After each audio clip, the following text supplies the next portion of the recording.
It's time to start eliminating some truckers from the Area Truck Series playoffs. Tonight we head to Michigan, and the biggest track left on the calendar, 2 miles for 95 laps, means 190 miles around before we eliminate 4 of our 12 playoff competitors and move on to the second round next week at Iowa. Kyle Heyer joined by Connor Horn tonight for the first elimination round of effectively 3 that will consist our playoffs here. The last 5 rounds of the season, we are now in the last 4. And after Bristol last week, the 73 of Jake Nichols has advanced himself through, Connor, but there's still a lot of still math left to math here for the rest of the drivers in that top 12. There's math left to be math, and there's chaos left to be chaos tonight. And there's no other better, no, I don't know about better as the word, but there's no other place really in this round anymore because there's only 2 races. But this is, let me just get to the point. This is one of those tracks that breeds chaos. And we've seen it in the last 2 seasons, especially when Area started out this truck series. It was not the case, but the last 2 seasons, 11 cautions and 10 cautions. We see some crazy winners in those 2 seasons. Ricky Hard won under caution, season 4. And season 5, it was Travis Beckner, James Scioli side by side in turn number 1. It did not work. We had that huge crash. David Weishart picked up the scraps to get through an advance, or not advance, but he at least got his first win of the season at Michigan. He's going to need that magic tonight. He's 7 points below the cut line. He's not the only driver who needs to do a lot of work tonight. Yeah, there's still a lot of work left to do. 95 laps here.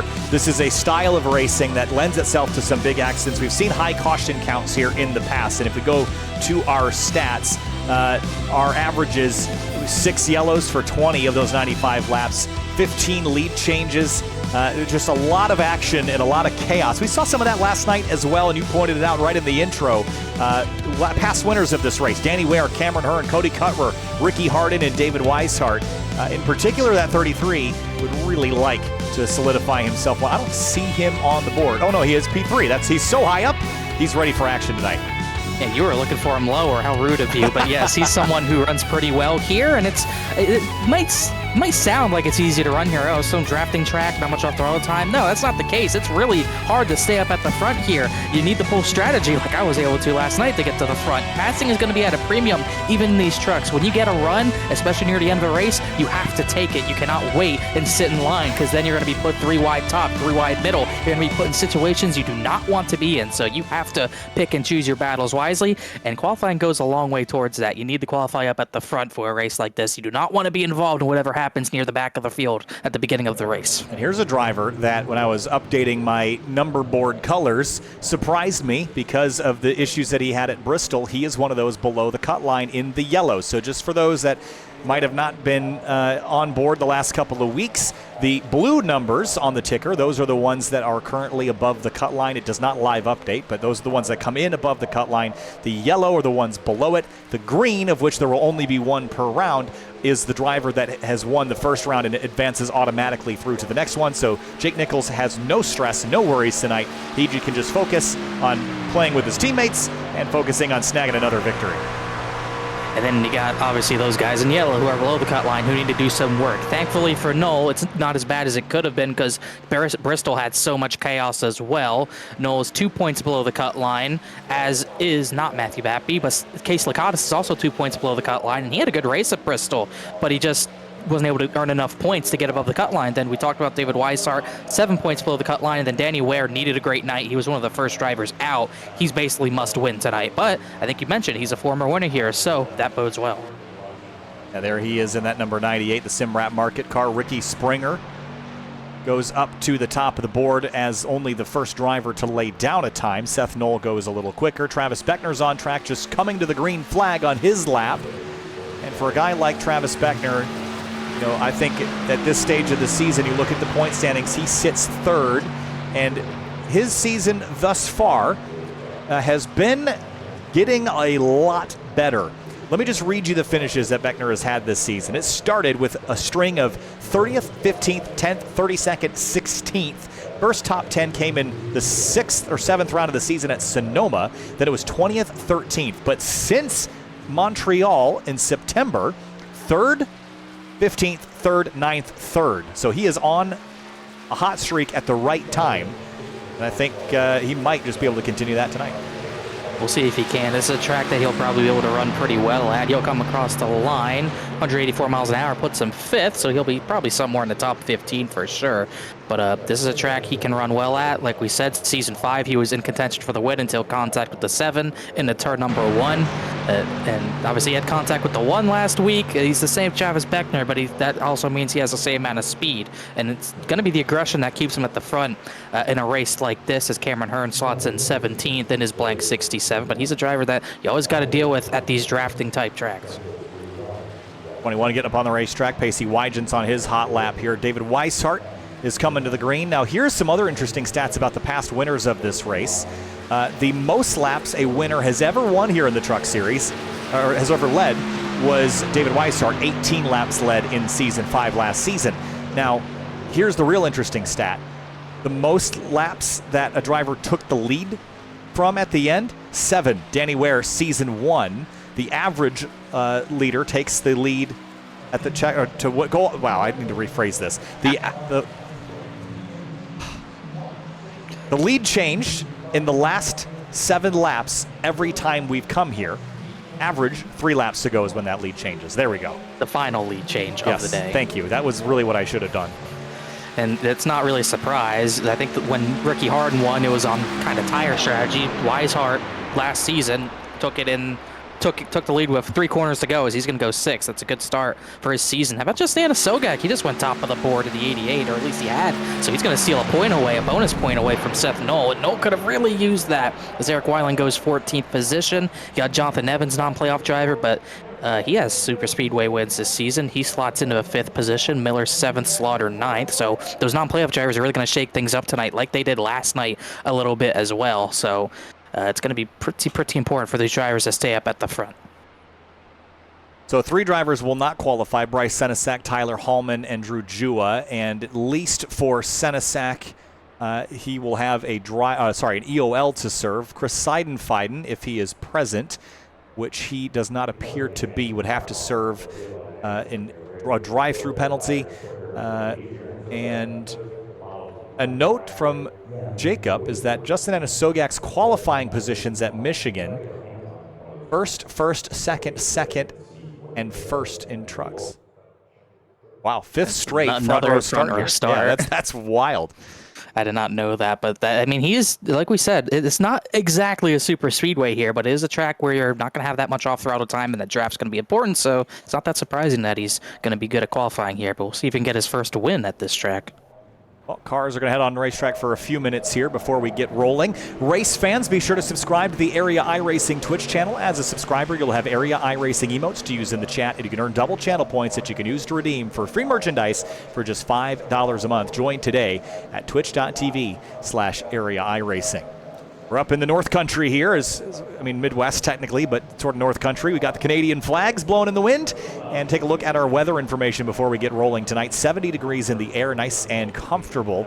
81 degrees on the racetrack, low humidity, and not a ton of wind, which has a factor here, Connor, when it is windy. Yeah, depending on what parts of the track it's going in, it'll make a difference. I could have swore it was swirling last night, because you could tell it was kind of snug and tight, wouldn't turn in turns 1 and 2, but if you got into turns 3 and 4, it felt like it got looser, and the rear end was just coming out from under you no matter what you did. So it might have played a factor last night. I can't confirm or deny as we look at those points. That's what you'll see get live updated tonight. It is not updated to their starting positions yet, but this is what we got to work with. Noah Lakatos, Weishart can point their way in anywhere, almost certainly needing to get a second career win at Michigan. John Hall is not mathematically locked in, but he's surely pretty much locked in. Beckner doesn't have to do too much tonight, but then Matthew Bappy on back. No one's really safe. I really, from 4th on back, any mistake. We've got 30 trucks in this field. If you make a mistake or you get caught up in a collision, it could change the trajectory of your championship. Think about Peyton Howell last night. He came into last night 24 points above the cut line. He was one of the first drivers out because of damage, basically, and he had to sweat out the rest of that race. And, anything could happen with Internet as well. We saw Adam Cabot. He was top 10. He was almost certainly going to advance. And Internet drop, whatever happened, he's out. And that puts, I believe it put Michael Curhan in as we look at our Zoom call ease, I guess. Travis Beckner on the cam, as he always is, with all those diecast in the background, repping Superior. I don't know the brand, so I apologize. He gave us a nice big yawn. He's relaxed and ready to go. So Or he's low on sleep, possibly. That too. I tell you, I've changed my sleep habits. I've been waking up at 4 a.m., not on purpose. I've been setting an alarm for 6:30. I haven't made it to it in 2.5 weeks, so that's how things are going. There's Ricky Springer giving us his on board again. Got a Modelo. Yeah, he's having a good time. He sent me a note the other night, and I didn't get a chance to share the photos or download them, but he is happily engaged as of late, so congratulations to Springer and family. And Bryce Senesac giving us a colorful on board as always. John Hall, his perspective as well. And Eric Wineland is in the mix tonight. Wish you caught him, because apparently when I was in our team chat, he hit his leg on his microphone, so I'm sure that hurt. Well, that face would have been funny. And I'll tell you, I had to use a boom microphone for 2 weeks. I would never use it again. The headsets are the way to go. Turn that boom down, baby. Got to get the good stuff, though. All right, before we head into the race session here, we'll take a moment as well and talk about our starting grid partner, which is Central Mobile Homes. If you're looking for a small or large home, a new shed, or a Triple Crown trailer, look no further than Central Mobile Homes. They've been proudly serving Florida customers for 28 years with a plethora of small and large home floor plans, shed designs, and Triple Crown trailers. Available in LaBelle, Okeechobee, Clewiston, and Sebring. Head to centralmobilehomes.com to get started today. And with that, let's head down to the starting lineup and get things rolling. For the Central Mobile Homes starting grid, it's Justin Anasogak on the front row in the number 88. His 5th consecutive front row start here. Seth Knoll in the yellow, outside looking in currently. He starts 2nd. And then on row number 2, we got 2 drivers that are almost certainly locked in. John Hall really just needs to start, and he should be all good tonight, starting 3rd. Jake Nichols, he literally has no worries, starting 4th after winning last week at Bristol. Jonathan Evans rolls off in P5, the number 9. David Weiss starts 6th, the number 33. Then Jeremy Miller starts in the 7th position, the green and yellow Chevy Silverado. Then alongside him will be Travis Beckner, 20 points to the good. We'll see if he can run up towards the front tonight. Brad Slaughter Jr.'s number 88 Toyota Tundra starts 9th place. Patrick Moose 10th in the 38. 11th position, Mason Kane at number 31, who almost made the round of 4 of the championship round last season. Matthew Bappy's going to be trying to do that this season. He's in a good spot starting 12th. Daniel Day, 13th, the number 61, above the cut line for now. Eric Wineland, 14th, not in the playoffs. He starts in that number 21 car on the outside of row 7. Driver in the playoffs, 15th position, Edward Scherer Jr., who starts above the cut line by a little bit. He's alongside Ricky Springer, who was a threat last night, starting 16th. Casey Licata, 17th place in the number 50. Danny Ware, 18th in the number 98. Both of those drivers looking for some points. Licata's only 2 back. Ware pretty much needs to win. Joshua Balliet, who's had a rough season, starts in the 19th position. Jeremy Brown in the 87 Silverado starts 20th. 21st place, Pacey Wygant in the 00. Reese Schaefer has a lot of work to do to make up some points as far as his starting position, 22nd for the 07. In 23rd position will be the 20 truck of Ryan Swan. He'll be alongside another Silverado and Gary Waterworth in 24th. 25th place, Garrett Grant in the number 5. And then Devin Johnson, 26th in the number 90. 27th place, Cameron Hearn, who's been a threat here in seasons past. I believe he does have a win here, if first I'm not mistaken. First one, I think, yeah. He starts 27th. He has work to do, as does Rafe Slate, who's back there in 28th. And the last couple of rows here, 29th, Ben Pierce in the number 65, Lucas Strayer, 30th in the number 41. And then second to last row, I think this is the last full row, you have Drew Jua in the 31st position, who's had a great season, but hasn't ran enough races to make the playoffs or point in. And Bryce Senesac, who we have a camera on, is starting 32nd. And last driver in the field, Tyler Hallman in the number 62. Now, we didn't cover everybody here, so there's a bunch of trucks going to the rear, and they are Bryce Senesac, Gary Waterworth, Rafe Slate, Eric Wineland, Vincent Cortez, Travis Beckner, Jeremy Miller, Luke Strayer, and Daniel Day. Drive-through penalty for Chris Seidenfeiden. He will have to push that off and serve that at another event. He is not present here tonight. All right, pick me a winner. I said in Discord that someone with a J is going to win. Someone with just a J in their name. So I'm going to go crazy outside the box because I think he has the speed to do it, but he has a lot of work to do. I'm going Drew Jua. Ooh, that's an interesting call. I think that at this stage of the season, I'm going to roll with John Hall. 2nd in the championship standings. He's got a couple of wins on the season. And if you go back to his other win, one of his other wins, Texas Motor Speedway back in July. That was a big track. This is a big track. They race pretty differently, but I've got confidence that the 03 will be a factor. He's going for a championship, has some extra motivation. I think he picks it. just have to see. Well, we did both pick drivers with J in their name, so hopefully at least one of us is right, as he's got another different Celsius flavor on his truck, as he's pretty much had all season. Fruit Burst. I don't drink Celsius, but maybe I should look into it, as we'll get 1 degree next time by. We're getting all those EOLs done. So obviously some of the drivers who had penalties are not in here tonight, like Seidenfaden. So the drivers in the race getting end-of-line penalties tonight are Travis Beckner and Daniel Day. It's big because they're both playoff drivers, so they'll go to the back. And they join Eric Wineland, Gary Waterworth, Rafe Slate, Lucas Strayer, and Bryce Senesek. So 1 to green here. 95 laps, about an hour worth of racing under green flag conditions. We'll likely have some yellows along the way. What's our strategy look like tonight? I imagine tires after about 10 laps every time we get a yellow? I would think maybe 15, somewhere around there, but you're definitely, if this somehow went green to that point, this is a 2-stop race. You could not make it to around lap 47, 48, which is where halfway would be, so you're definitely at least pitting twice for fuel, and we'll see how many sets of tires get used. You have four extra sets at your disposal. By the way, Jeremy Miller was also an EOL. I did not mention him, but he also had to go to the rear. Yep, I think I got him in my list, so... Doubled up here for this start, 33 trucks. This late in the season, that's a pretty sizable grid for the Truck Series field. One last look at the weather before we turn them loose. Same as it was, 70 air, 81 track. Wind's picked up a little bit, not enough to really feel, but it is something to note. If it's kind of blowing across the track, you'll definitely feel it, how different it is at different ends of the track. Or you might be going 190 into turn number 1 and only like 180 into turn number 3. So we'll see if you get a headwind or tailwind, and it could easily affect the handling of these trucks.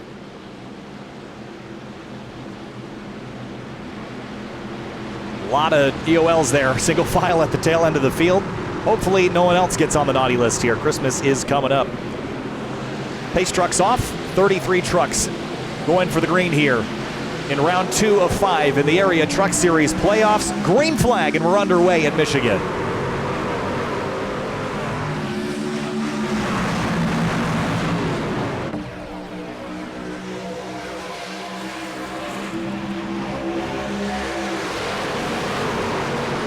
Ricky Springer's already middle 3 wide out of the gate onto the back straightaway. This is when you start juking and jiving here, trying to find a spot in line.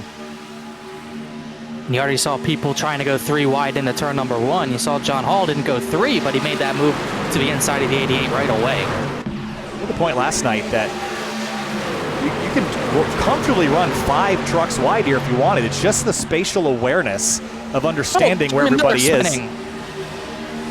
Oh, caution's out. On lap 2. John Hall leads a lap. Self-inflicted or...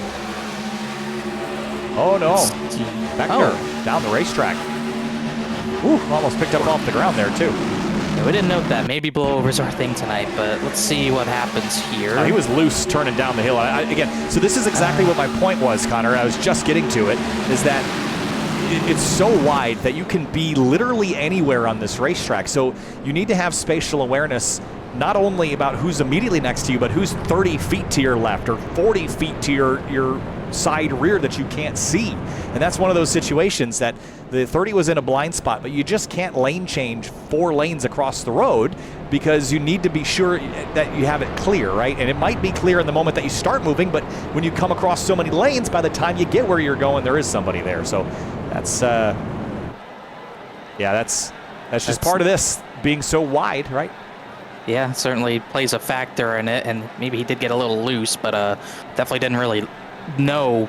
I think he overestimated how much, maybe underestimated. He just did not estimate correctly how much room Jeremy was going to use to get out of a corner. Jeremy, I'm sure he thought he was just battling the driver who's outside, which was Tyler Hallman, and was kind of Hallman and Beckner. I don't think he ever expected Beckner to even go to the middle, so I'm sure they'll disagree about that one. But fortunately for Miller, at least he did not go flipping, as some drivers will top off for fuel and damage repair in the 30 and maybe 28's case, but this will not change the strategy by any means. No, obviously too early for that, but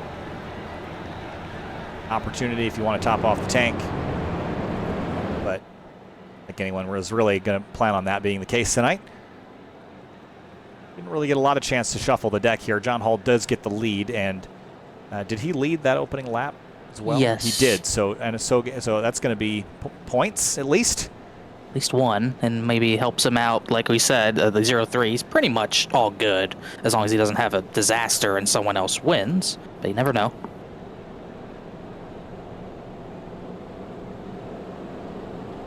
About to sneeze. I'm trying to figure out how to do it. Connor had to hear that. Sorry. Yes, I did. I did get a talkback box, an announcer console where I can hardware mute myself with one button, which would be really handy for situations like that. But the power supply that I got it for as a gift, because it was an old piece of kit from the Apex broadcast guys that do SRO. Very kind of them, but the power supply that I got is not powerful enough for it. It doesn't belong to it, so I have not been able to plug it in and route all the cables and whatnot. So that is a winter project probably, because I don't have a lot of motivation to set it up. Lights out, one to green. Yeah, there's good hope, but I honestly don't have any insight on that, unfortunately. So we do get that 1 to green, and we'll see if we can get a lap this time. Talked about just misjudging the room you have. That definitely shouldn't be a case of it, and we'll see if we play a little nicer this lap. And that was at the back of the field too, which is what we were talking about. If these EOLs with this rec score just generally qualifying badly can really cost you. To me personally, it looked to be the 28's fault mostly, but that it's you put yourself in positions like that, it's very easy to kind of mix yourself up and just put yourself in more trouble. It's kind of what the rec score does at times. You make one mistake, called for a yellow 1 week, it could really mess up your season, because now, I mean, he's still good points wise because he was able to recover last week at Bristol, but now he might have left side damage. He might have another driver mad at him, and he might have even more points next week. Like if he gets called for that, that's 2 extra points. That's a drive-through next week, or 2 weeks time at Iowa. So compounding mistakes is certainly an issue that could easily happen with this system. All right, so 5 laps will be elapsed after we kind of get fully up to tack here. The 9 of Jonathan Evans. We haven't really mentioned him a lot tonight, but just keep an eye on this truck. 2 super speedway wins. He swept Daytona and Dayco. That's why I bring him up. He's supposed to be blue. He's not in the playoffs, is he? It's just his scheme. He is not a playoff driver. I meant for the ticker. But. All right, green flag. Let's go again. I knew I had it right. I had a little anxiety about it for a moment, but we're good. He ran enough races, he would have been. That time, obviously, the race leader gets to have a jump over second, unlike the initial start, so Hall gets a much better jump than the 88 did. But Jonathan Evans has a little bit of a run on him, but it looks like, nope, he is going to go to the outside. Wow, he chopped the nose of Jake Nichols there. Aggression here really early. Getting to 10, 15 laps to start playing out, I think, before you start making the really big moves. I don't think people have really gotten for more than a lap to figure out what their truck's going to do in traffic in particular. With this new aero model this truck has had, it has made it a real challenge in racing like this. Yeah, and it's really tough. Bump drafting is a little scary as well. One tiny bump the wrong way, and you're spinning dry in front of you. There's a crash. And turn number 1 before we even got there, and it was Gary Waterworth who went around that time. So I guess technically we made it a lap, but did not go any further. 28. There's Beckner, Waterworth to his inside. Yeah, this time it's not 28's fault. That was just no. Waterworth. I don't even know what he was doing. There's a truck there. Yeah, he just kind of came up the track. Yeah. Maybe he thought he was clear. But he's definitely there. No, if he has the spotter on, there's no way that was called clear. And came up for a reason. I don't know what reason that would be. As Evans gets to lead this time, and Waterworth paid the price for that. It got Jake Nichols to second. John Hall is back to third now. Well, we're only going to change 1 or 2 positions at a time if we can only race 1 lap at a time. So I don't want this to be the momentum we get tonight. So we got to stop crashing into each other when they're just too wide. We're going to be 4 tonight. Cup Series race was honestly not that bad, all things considered. But Evans, Nichols, Hall, your top 3 now. Again, Jake Nichols, no pressure on this night. And that is a relieving feeling, Connor, to be through to the next round, and all you get to do is just play out here. Got to show up, but you just get to play around. Pretty much. You just have to go for the win. You can kind of do whatever you want. You don't want to make people mad while trying to go for the win, and that's not something Jake Nichols would ever do. He's a smart driver, but you can definitely do moves that you probably wouldn't do if you were under pressure. Yeah, I think it opens your possibilities up a little bit. I definitely think that you don't want to make somebody mad, especially if they're not in the playoffs. Got nothing to lose. Anyone else peels off here now. 7 laps in. You haven't really burned a lot of fuel, but if you're at the back, if you're Beckner or Daniel Day, or I mean, well, here you go. Yeah, Beckner's probably going to have to repair damage to that left front. He got away. I don't think he got damage from hitting Miller. That one definitely dinged the left front in a little bit. Otis also came in. He fell back 9 positions on that restart, so it makes sense in that aspect.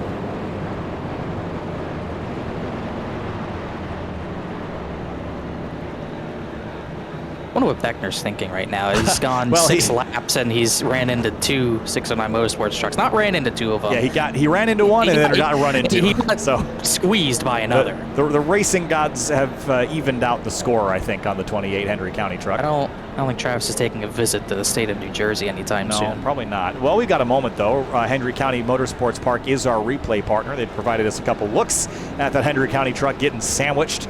Racing is back at the Henry County Motorsports Park.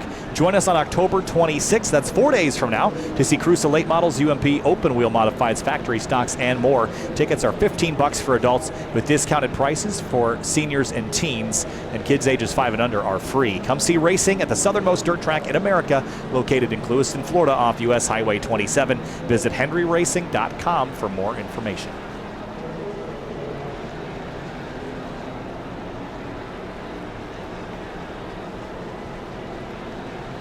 Yeah, the fuel, 1 tank of fuel, you could probably go without saving it all, probably 34 to 36 laps. So we're not making a new window at this point, but you know, if you want to stretch the fuel further, stay in draft longer, it would be the way to do it, because draft, kind of like last night, I mean, staying in a pack with draft matters, and it significantly impacts your lap time. I think it does it more in the Cup cars, but it'll matter in the trucks as well. As another 1 to green, another restart, and Jonathan Evans, now the leader, picks the bottom.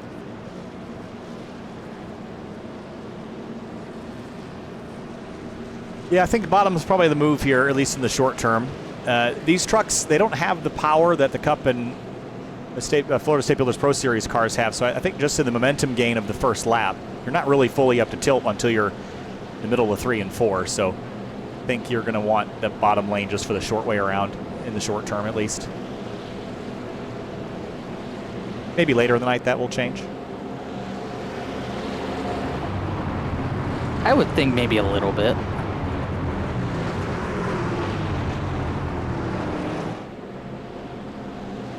Definitely seemed like it was kind of weird, because if you weren't on the way bottom in 3 and 4, you were getting sideways. But that right front tire in the Cup cars, it was cooked if you were running the low line, really both ends of the track. But you can't really get to the yellow line in 1 and 2 like you could 3 and 4. So I really don't know what line you want to do to save a little bit. But we'll see if we get to that point. Doubled up behind the pace truck. Jonathan Evans is your control vehicle now in that blue, silver, and red truck. Red banners and red splitters and spoilers are your playoff competitors. You see them on the outside of the front row and inside of the second row. Green flag, lap 10. We're back underway. And 10% complete. Flying by when you look at it like that. Well, it took us 15 minutes to go 3 minutes, if you look at it the other way, so there's that too. We'll see which way Evans wants to block. He made that aggressive move to get up in front of Nichols, and we'll see if he wants to commit to that higher line. Brad Slaughter Jr.'s not going to waste time going 3 wide to the bottom. This is a dicey move for second position. Yeah, he's not waiting around, is he? Started 9th. He's made up 6 spots in effectively a lap and a half worth of racing, so he's trying to carry his momentum from the opening lap into lap 10. And look at on the bottom of the racetrack, Ricky Springer trying to make something happen down there. And this is the issue with Slaughter's move. If it doesn't work, he's probably going backwards because it is tight 3 wide and he has no drafting help. But he's going to stay there 3 wide. No one really got momentum on the other, and it kept Jonathan Evans in the race lead for another lap, but could not make the bottom work in 1 and 2. We got sideways as well, as Hall's going to stay in the battle for a second, and Slaughter's going to drop back a bit. Yeah, John Hall, middle of the road there. I don't love being in the center. There's no place to escape. At least not right now, lap 11. I don't know if I want to be in the sucker hole here.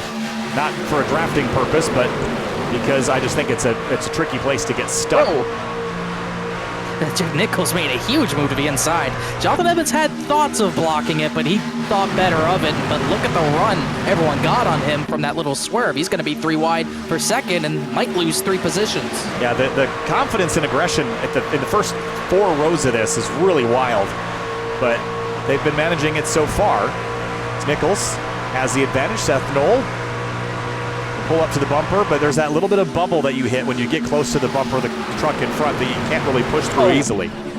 Evans got really sideways, checked up Weishart, put Slaughter on the apron a little bit, but they got through it for now, so Patrick Moose got the better run through there, and they really checked up that high lanes. There's, I think, Springer's in the middle, and a Sogak's down in that 3 wide action as well. A little bit of, we're going to try 4. I think we're trying 4, middle of the pack here. Not quite. For a moment, they looked like they were going to do it. That was Matthew Batby on the outside of all that. I wouldn't be surprised if he lifted and said, no, I have too much to lose. I can't really do that. Yeah, he just kind of gave it up. Again, it's just if you give this 10, 15 laps, it'll start to filter out, and then you have a little bit of safety to make some maneuvers.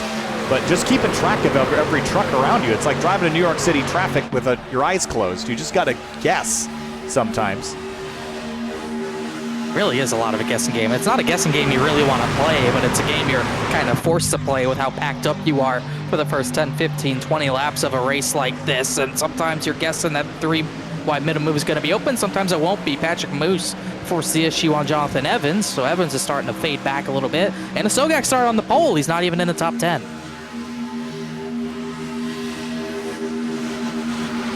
Into turn 3 now. John Hall on the bottom underneath Seth Knoll. Seth trying to rip that high lane. There's David Weishart in the 33. We talked about his successes here at this track in the past. 6th up to 4th. He's a Midwest guy. Not exactly home. Indianapolis would be that, but a couple hours to the north. Trying to at least count it as trying to maybe use it as motivation and use it as a home race. As a thing for home races, he runs really well in Indianapolis whenever we go there, and he's always a threat to win. Had it not come down to fuel mileage, he might have been the guy to win that race. But definitely at the front when it matters most. He got really 3 of our 4 drivers that are below the cut line, or at least 3 or 4 entering in the top 8 or in the top 5 right now, I should say. Yeah, he pushed up the hill really big in 3 and 4 and opened the door for John Hall. Patrick Moose, Pacey Wygen, run a 00 qualified, 21st to 6th. Kind of what he did last week. He really didn't qualify well, but he just got to the front when it mattered. So 00 showing real speed near the end of a season.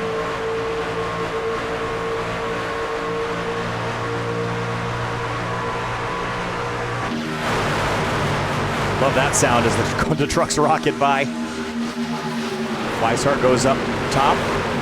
38 tried to fill that gap there in the middle. Ricky Springer in that 51, other driver that started a little further back, and his progress has been pretty strong so far. Not really surprising. He's always good at this type of track. It's starting to sort out a little bit.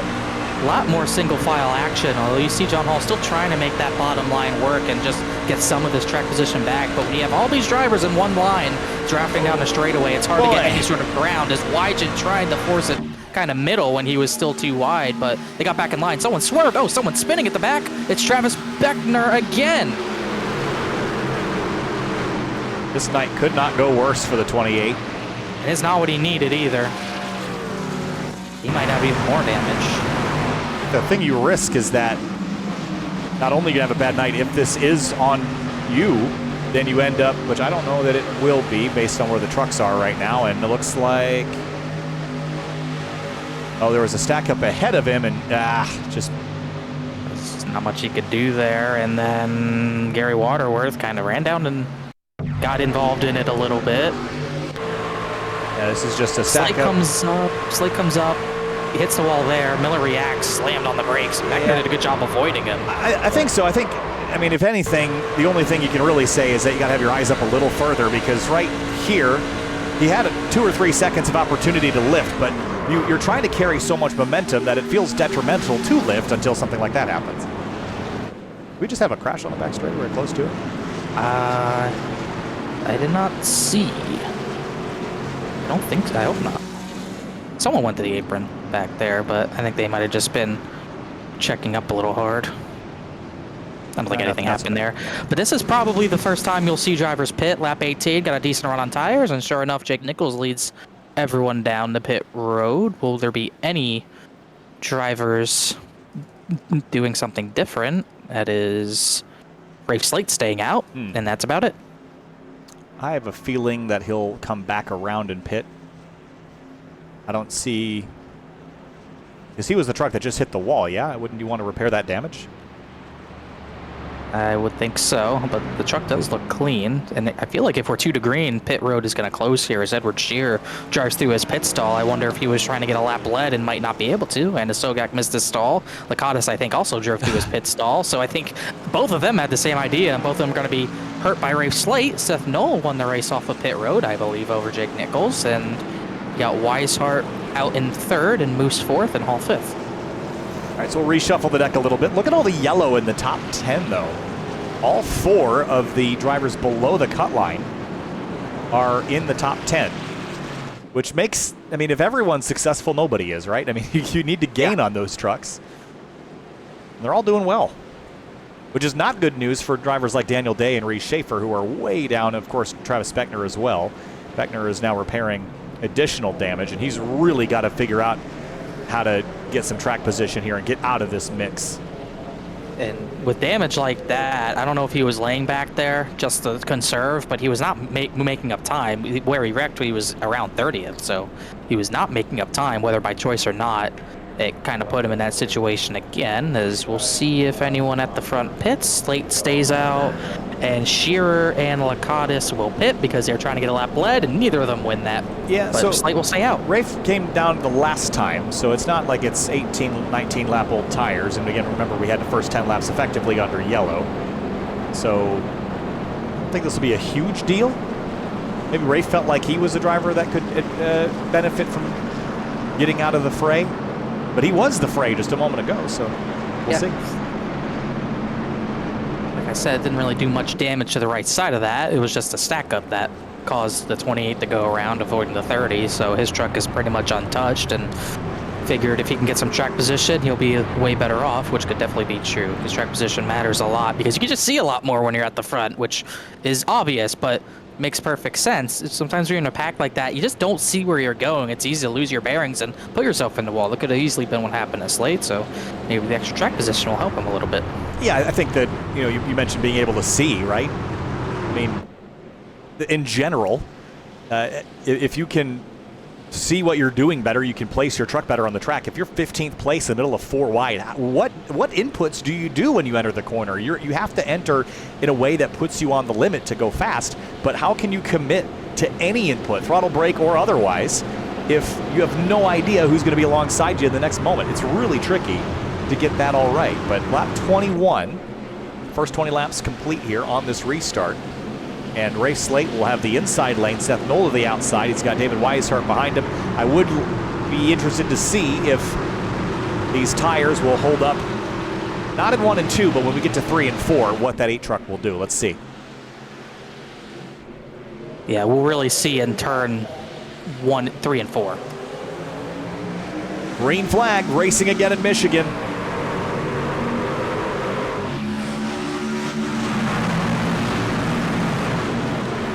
All got to the bottom, was able to get in front of the nose of Patrick Moose. And Slate's going to give the 73 the bottom. I think he gave too much room there. I don't think he thought Noah would put him 3 wide top, but no, it seemed like freight train. Looked like he got loose, actually, just when he tried to commit to it. Moved up the hill, almost either surprised or loose. I think he tried to move up to the second lane. Him and Wygen had contact. No. This could be a big crash. And it will be. Danny Ware's in that. Danny Ware, big damage. Tyler Hallman's in it. Matthew Batby, big damage. Another playoff driver coming across the line there. Yeah, there will be a lot of drivers that will say, man, every time someone does this stay out strategy from 30th, look at how this pans out. 2 playoff drivers in that big time. So where was the genesis of that? So we saw the 00 and 8.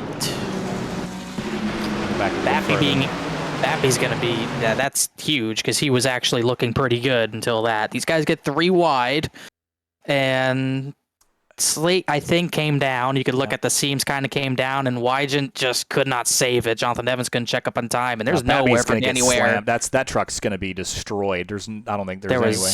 There was nowhere for Grant, Ware, and Bappy to go. Eric Weiland got a big whack in that as well. And like, you're absolutely right. People will not be happy about how that panned out when they realize who was in that. There are times that strategy makes sense, but I've been vocal about this, especially in this series in particular. Weiland took a big hit there. I don't think that there's any reason to do that on lap 22. And then furthermore, if you're going to do it, as soon as it doesn't work, you just get out of the way, because what happens next is you try to hang on to positions, you cause a crash, and it didn't need to happen. And again, it wasn't going to, if you know immediately it's not going to gain you anything long term, then just drop to the back. Like, you're going to be back there in 3 laps anyway. You might as well do it without taking 5 people with you. So that's my opinion on that. I mean, it's a valid strategy. It's not illegal to do, but you have to be responsible with it. And I don't think that that Rafe did anything egregious there, but it's just a pattern of, when you stay out on old tires and you can't hang with the rest of the pack, that's what happens.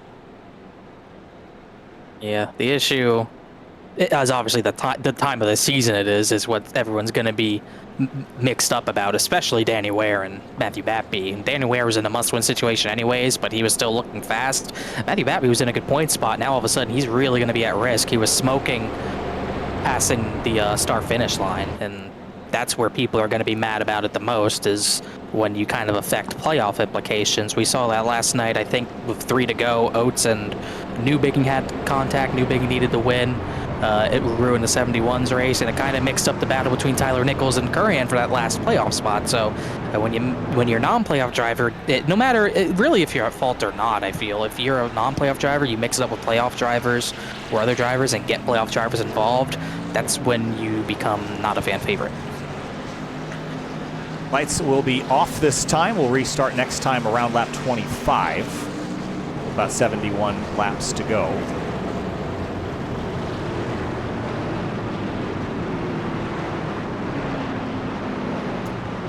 Again, there's a lot of destroyed trucks. Did I have an extra driver in yellow that I wasn't supposed to have? You got, I think Patrick Moose was extra. Let me look, because I have updated it, so... Well, it doesn't... Oh, I see. Yeah, he should be blue. Oh well, can't win them all. He's in blue right now. If it changed live, which it doesn't, he would definitely be in blue regardless. I just checked that, but I'll pull these up again just to see how things are going. Travis Beckner, oof. Yeah, he's having a big risk right now. We got Licata's 23rd. He needs a good night. He can't afford that. Yeah, Weishart, as well as he's running, this number should concern him that he's only 4 above the cut line. Yeah, there's not much he can. I mean, he can't do much more. You got a lot of yellow around you, especially with Noel. He kind of needs to pass Seth Noel, and Noel's going to be at the front most of this race, so that's his issue. Yeah, that's the biggest challenge, right? Is he's doing almost everything he can in his power other than win, and some of this comes down to a little bit of luck. Sometimes you'd rather be lucky than good. Matthew Bappy, 28th, is going to drop him down that live point sheet almost immediately. At the front, things have been solid. We'll see if that continues. Green flag. A little bit of a stack up on the outside lane there, and one truck didn't really get going. That was the 20 of Ryan Swan, I believe, in the pink. He's up the track. Rafe Slate. He's getting out of the way this time. They are 4 wide trying to pass that 8 truck, though, as Miller's going to be for middle. They're blocking to the apron. Jake Nichols went all the way to the bottom trying to fend off the 0-3, and here comes Seth Noel trying to pinch the 0-3 down as well. Watch Patrick Moose getting a big arc into turn 3. From the top to the bottom, he'll take the elevator to the ground floor, tries to keep his foot in it, but there's not a lot of air behind these 3 flying formation at the front. Look at this, 3 wide for the lead. Yeah, John Hall, I think, realized he was getting boxed in by teammates, going to try to negate that. Patrick Moose is trying to get up there to help, but he's not really close enough to have an effect. As they're 3 wide for the lead, John Hall led that lap, and he'll try to dive it as hard as he can into turn number 1, but there's not much diving with the lack of off-throttle time, but he'll get the lead regardless. So John Hall takes the advantage to the top step. Seth Knowles going to give him a shot. Trucks fanning out. One's in the fence. It's Devin Johnson in the back. And the caution's out for that. Really? Yeah. Had to be. I thought the apron was no touch zone here. Maybe it's one of those newer tracks, but there's definitely for that, and that'll end his night. Huge hit to that safer barrier. He was on the inside of 61 of Daniel Day. Does he just get sucked around here by the air? Rewind, Yeah. upper track. Yeah, he got sideways then he got hit. Edward Shearer, playoff driver, kind of tapped him. 90 definitely got loose, but he had it collected by the time Shearer got into him. Yeah. That's kind of been Case Edward's season. He just kind of, he's kind of had a lot of penalty points in trucks this season, but he's gotten to the playoffs because of that. As we are working our 5th caution, and we are 27 laps in. Don't love that stat. No, it's not great. How things are looking here. John Hall's looking pretty good with where he is, obviously. So Matthew Batby, he is now multiple laps down, so his night is destroyed.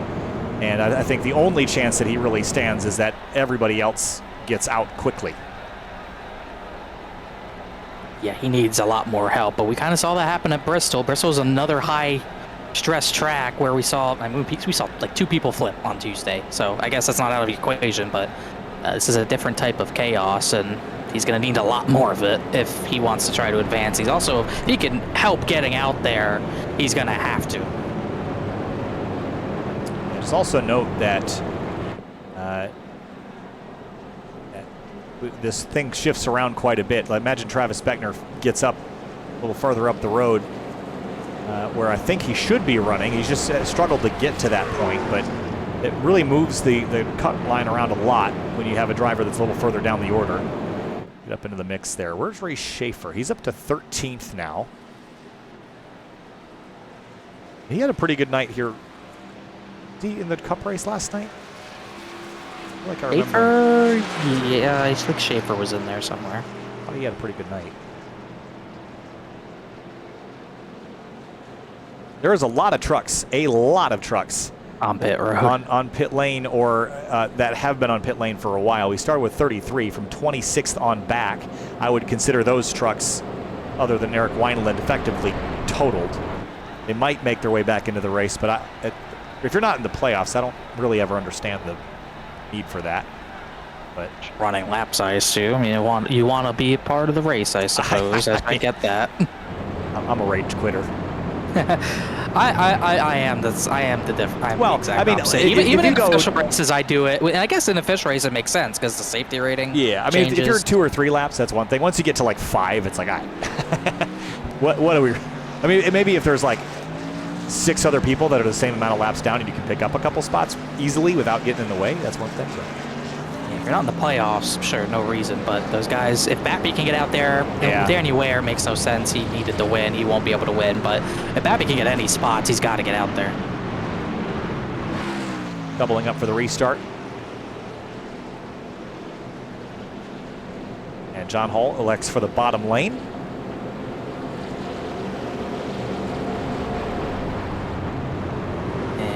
Trying to look where the 28 restart. I think 24th. We'll see.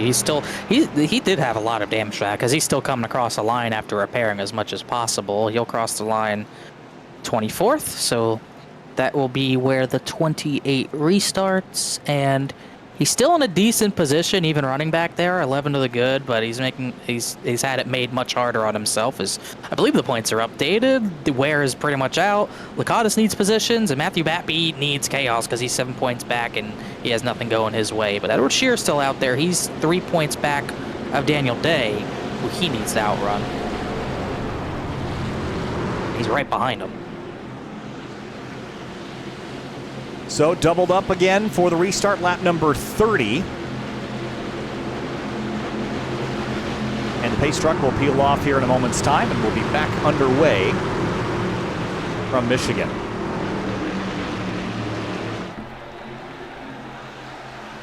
We'll see if Hall gets shuffled out by Nolan Nichols. We'll see what Weishart wants to do to try to get involved as green flag's out. Well, shuffling midfield there, Jeremy Miller 3 wide. Didn't get up through the gears very well, or others behind him got through there better.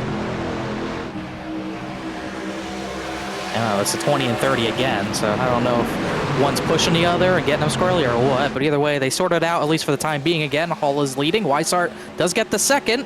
We'll see what he wants to do. It looks like Weishart's going to take the outside. John Hall kind of gave it to him. Is Seth Knoll going to dive 3 wide? He got blocked. That was a big block. Weishart up the hill, trying to run the long way around. Seth Knoll still on the bottom. Jake Nichols with the run. Where do you go with it? What do you do with it? And then Mason Kane, the 31 we haven't talked a lot about tonight. He's been lingering back there. Here goes the 1. 0-3 did not want to block that run because it was early enough before the corner, as Knoll's going to try to send it hard, try to clear the 0-3 before they get to the middle of the corner. Not able to do it, so Hall's going to hang to the outside, but we'll see who gets the better push. Will Nichols shove him, or will Weishart get up there? Look at the momentum, how much things change on the back straightaway.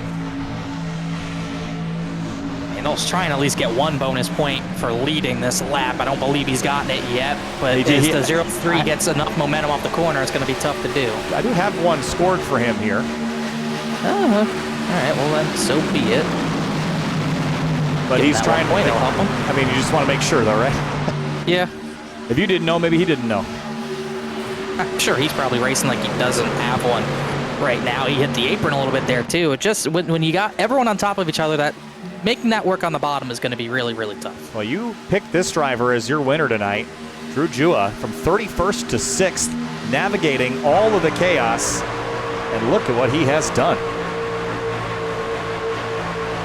Moved up through the field. Like we said, he has had a lot of top 10s compared to the races he's ran. He just didn't run enough races to point in. Otherwise, he was going to be close, but he's always fast. I think the trucks suit him a little bit more, and it's at least showing right now. As Danny Ware is bringing it to pit lane, he did get back on track. I think he spun and the engine expired, maybe. Seth Knoll, stay green. John Hall still side by side out of 2, but I think John is going to get the better run. He will clear Seth. Seth will tuck back in line. Springer in the 51. He went 16th to 10th in the first 10 laps and then has stalled out here. Working the outside of Drua to try to take that spot back. Meanwhile, on this run, Jake Nichols kind of committed to the bottom. It's not working. He's fallen outside the top 5, and Ricky Springer is next in line to try to get to his outside.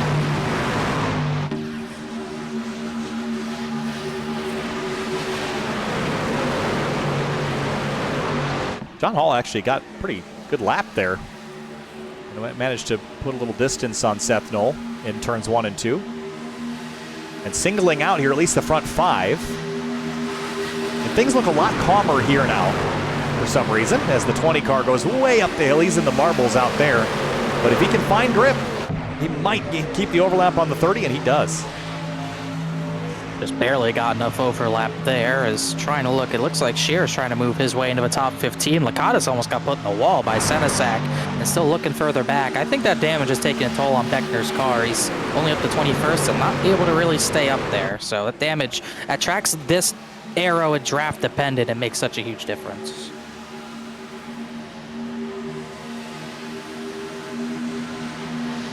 Off into 3. Joshua Balliet in the 7, shallow line into 3 underneath the 30. Daniel Day in the 61 trying to poke a hole through. He has got to move only as high as 13th where he started. That is not a stat you want past the 1/3 mark of this race. And according to the cut line, he's going to be battling that 17 all night long. Being behind him is not where he wants to be. Tied on the cut line last I updated with that driver. So he's just trying to follow through and keep up with the driver he's fighting in points at this point.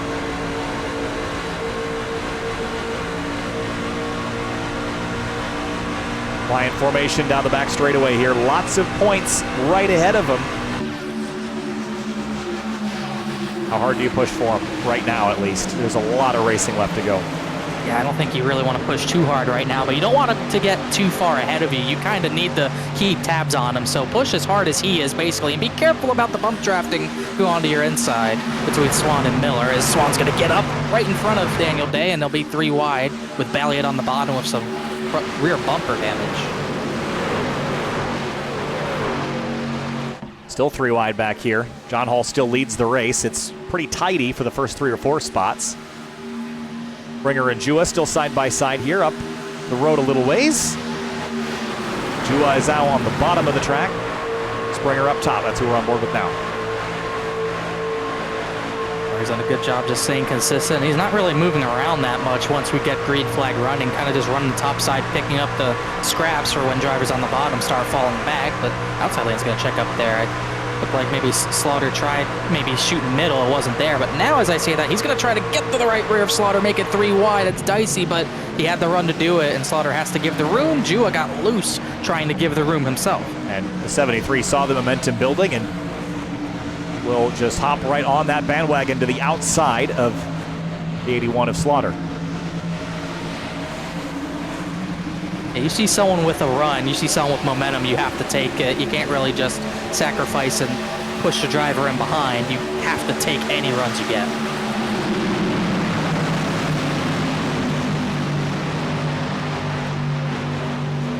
The deeper in the field, Lucas Strayer in the 41 started his race all the way back in 30th and has generally kept his nose pretty clean. I don't think that he's been involved in much, if anything, tonight.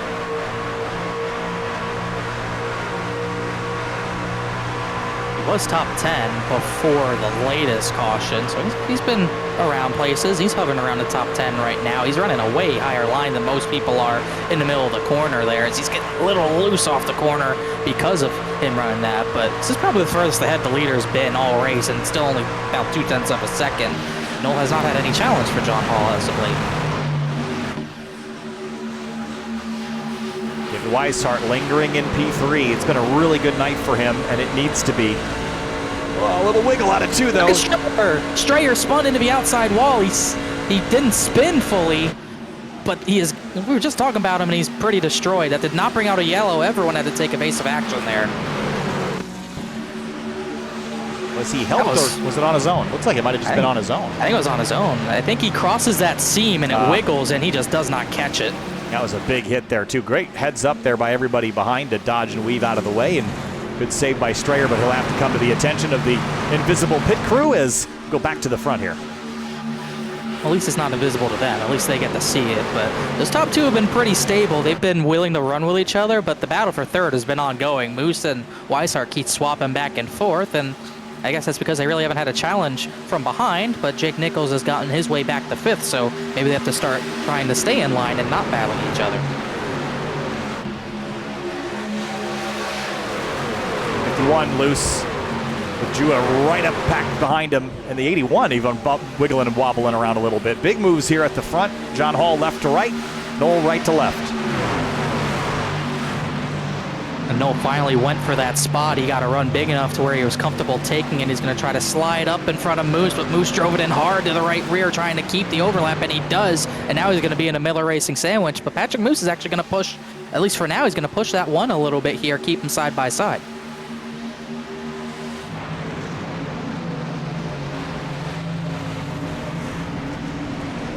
Into 3 and 4, Seth Noel, top spot. Look at the 73 just tucked in behind Weishart. I wonder how much Nichols is going to work with him here. They lost a little ground, but they're still right in draft range as Seth Noel officially gets that lap led. No question about it that time. As it seemed like last night the driver in clean air did not benefit tire saving and he started falling back. We'll see if that's the same case tonight for John Hall, as he's now back to 3rd. Patrick Moose gets up into 2nd.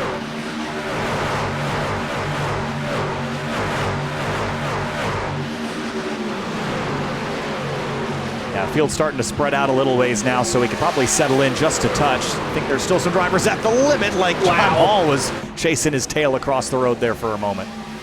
Yeah, you can't.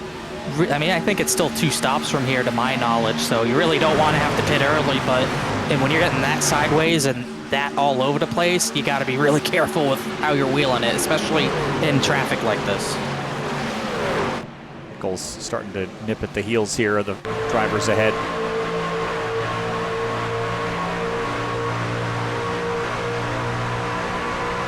That cut line stays tight. Now it's talking about Weishart's run top 3, top 4. He's still out as it runs. So this is kind of like the situation in trucks last season that Brad Slaughter was in, where he almost pretty much needed to win. He got that victory. Weishart's probably going to have to duplicate that or just finish top 2. I mean, he is really in a tight spot.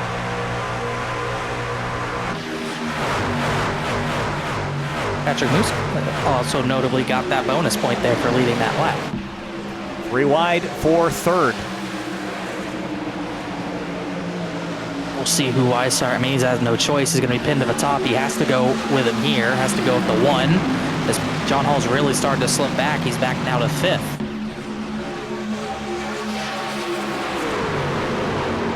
Oof.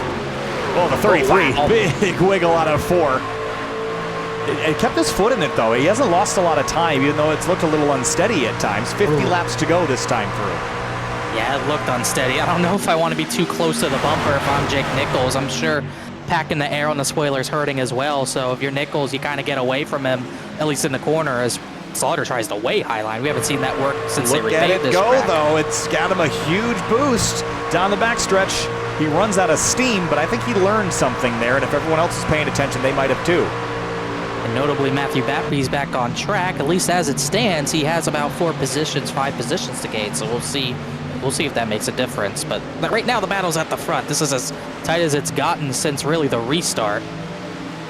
Look at the momentum that the 81 gains early on the straightaway. He kind of runs out of the juice, but we'll see if he does it again. 73 picked up on it a little bit, but isn't willing to commit as high as Slaughter Jr. I think that's probably by design. I don't think he really wants to commit that high. I think he's probably still a little worried about the tire life and how it affects that, so doesn't feel like there's any reason to protect his right rear from side draft and from getting past, so he's just not going to risk it. As Patrick Moose, same way, he's just going to paint the yellow line through this set of corners. Whoa, big chase across the road, right to left. Brad Slaughter Jr. to the inside of the 73 on a crossover. Moose chases Knoll down the hill. Or vice versa, I guess. Vice versa.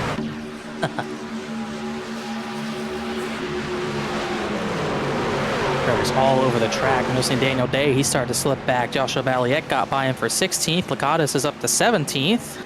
Matthew Baptie's already up to the 29th position. And from 24th on back, that's where our out and off begins. Wineland, Waterworth, Ware, Batby have come back on course, but they're all multiple laps down.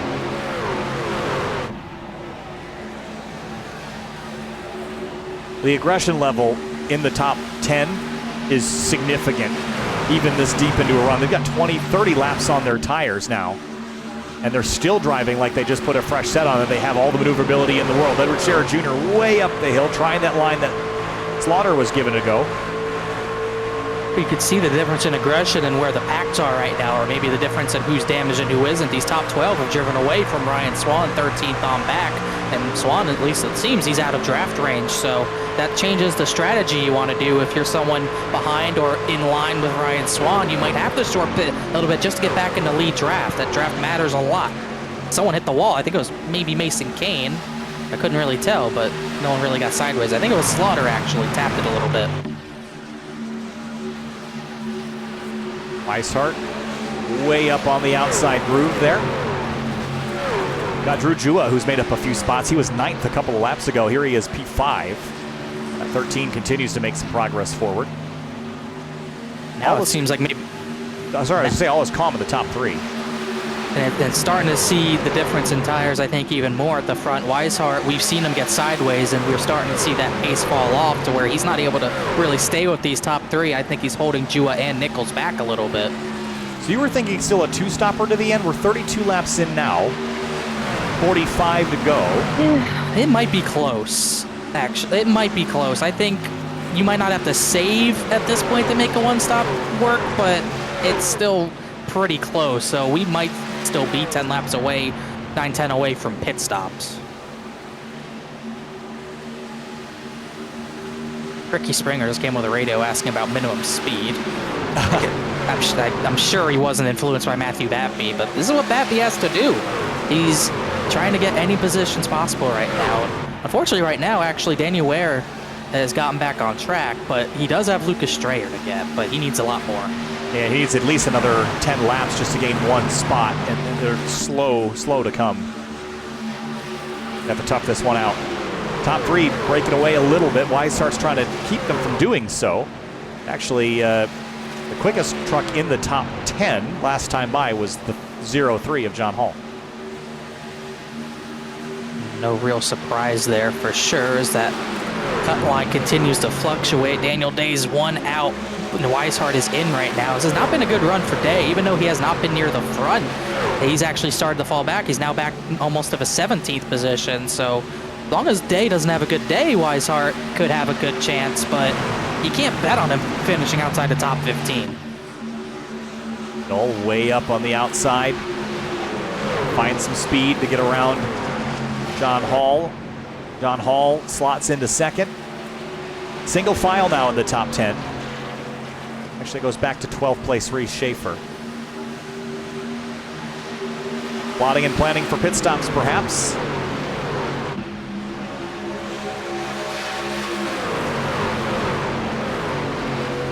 Those Reese Schaefer's another driver who's kind of fallen out of the top 10 a little bit. Brad Solar Jr. started to fade too. He actually has a decent bit of a little bit front end damage where the bumper's separated.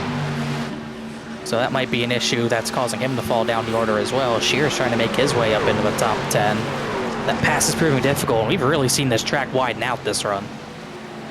Average of 7 leaders in the past with 15 lead changes. We're already at our 7 leaders, 10 lead changes so far. I'm sure we'll see more than 5 in the remainder of this race.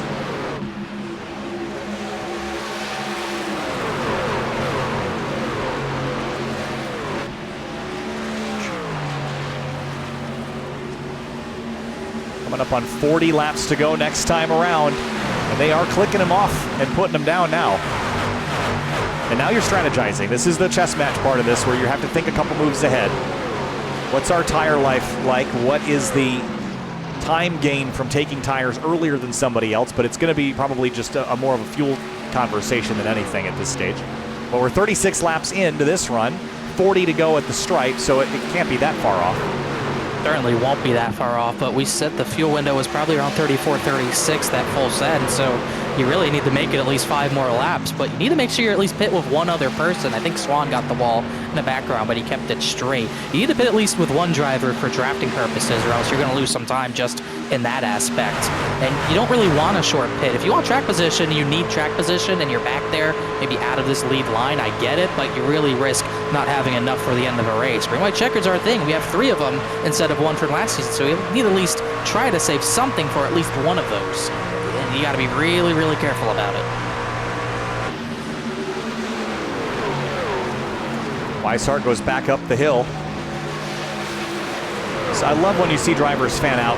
This and Fontana and some of the other tracks that we've seen in iRacing really have the multi-groove work in a pretty fun way where over the course of the run, the line moves around. Over the course of the race, the line moves around. You can watch the advantages get gained and lost. It's just pretty interesting to watch drivers be braver, go up out of the groove, out of the rubbered-in line, and try to find some speed. And it's not something I really expected out of this track. I don't remember seeing it in seasons past either, where you were seeing drivers close to the wall. Saw it in Cup, and the tire's a little funky in Cup to where you kind of expect that, but seeing it in the trucks is definitely encouraging for sure, and proving to be so right now as Becknish cracked the top 20 finally, as Jake Nichols is still riding this one out. Hasn't really challenged for the lead this run.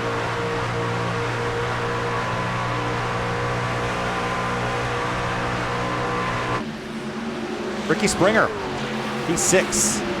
Talked about his progress and how it sort of stalled out around the tail half of the top 10. He is actually tied for the 3rd quickest truck in the top 10. So he is on a move right now. Needs a windshield tear off at this stage. Costs too much time, can't have it. Does it cost a little extra time to do the tear I off? don't know, but I don't think so, but I'm superstitious. Finally, a pit stop. Brad Slaughter's going to come down. He's the first one to come down. Yeah, splitting it He's on his own. basically in half. Ryan Swan came down as well. I think if you can, play the long game here a little bit. I'd rather have, I mean, there's the fall off is about a half a second to 0.7 of a second, depending on how hard you've been beating up your stuff. That's not a little bit. So I'm definitely on team pit later if you can to have a little extra tire at the end. I fully agree. Not only for fuel purposes, but also tire purposes. Like you said, I think you need to stretch the tires and the fuel. You need to go as long as you can. That's a good point. You mentioned the green-white checkers and how, I mean, think how many extra laps we could have. Everybody's going to come this time. This is a huge chunk of trucks. Oh, Weishart's, oh my goodness, they're all sideways. Weishart's going to spin it right in front of Jua. Somehow Jua missed him, but it's going to cost some drivers time. Who came in? Knoll, Springer, Jake Nichols, Reese Schaefer, Weishart, Edward Shearer, at least close to half of our playoff drivers. I know Weishart Daniel Day as well. would have liked to undo that, but it could have been a lot worse. Could have missed pit lane, could have gotten wadded up there on the entry. 35 laps to go next time by Moose, Hall, Kane still out front here. And on the left-hand side of the screen, the stint length, which is how long drivers have been on the road, and it will reset when these trucks, Moose and Hall, hit pit lane. And they are in. All three, I think, Miller Racing teammates come down there, and as does Joshua Balliet. So not everyone comes down. Jonathan Evans will stay out one more lap, and he's almost pretty much a lone ranger on this strategy. Anna Sogak, Lakatos, Beckner, Brown, Ben Pierce all stayed out as well. And look at this pack coming onto the track. Jonathan Evans right in the middle of it, having to get by Pacey Wygen, who's going his first lap down. And at the front of all of that is Slaughter. He did come out in front of the one of Knoll, but we'll see how long that lasts. So actually, Evans is going to go around again. We don't have a lot of trucks left. Only the top 10 have not pit. And actually now that's all corrected, so it's only the top 6. You see it on the left-hand side there. Back to Pierce. They owe us a pit stop. So there's not really a lot of leeway here, Connor. 3 green-white checkers might be kind of tight for the first group that came, like Brad Slaughter. I would think so. So he might have to conserve and maybe hold back a little bit more than he wants to. And Jonathan Evans will be in a good spot fuel-wise, as will Anna Sogak, Lakatos, Beckner. But Lakatos and Beckner are kind of far off the lead pack anyways. But in Jonathan Evans' case, he was in the lead pack. He'll have a tire advantage and more fuel, sure. But if you're not in that lead pack, once he comes out, he might be in trouble, as I think he's going to come back. He's going to come down this time. See if Anna Sogak stays out, as you pointed out. Casey Lakatos, Beckner, Brown, and Pierce. They'll stay on the road. Matthew Bappy just blew up at the start-finish line, so we'll see if he gets off the track. He is off the track, but it still could bring out a yellow. This could change things. If I'm Anna Sogak, if I'm in a Discord with him, I'm telling him, stay out. You don't know what's going to happen. Yeah, well, we do and he's now. going to get off pit road. And Bappy came 2 laps short of getting Lucas Strayer. Oh, man, that is probably frustrating. Yeah. And it wasn't an incident that was his own fault either. He was just a victim in his, which makes it that much worse. And Sogak another lap, Lakatos another lap. We've got a few more to. Now there is a point when I think, maybe much beyond the next 3 or 4 laps that I think that they're going to be diminishing returns on the gains that they'll get later. Because you need to have time to use the tire, not just have the new ones. I think in Beckner's case and Ben Pierce's case, and Jeremy Brown, they were off the lead pack anyways, so there's not much reason to not do that. So I get why they're doing this, as meanwhile the battle for what would turn out to be the lead is ongoing. Patrick Moose has caught Brad Slaughter Jr., but he does not have the push to go for it. Seth Knoll's going to go with the 81 as they're passing Danny Ware. And a Sogak's in now. And Lakatos will take the lead. He gets a pretty crucial bonus point, maybe. Yeah, that could be.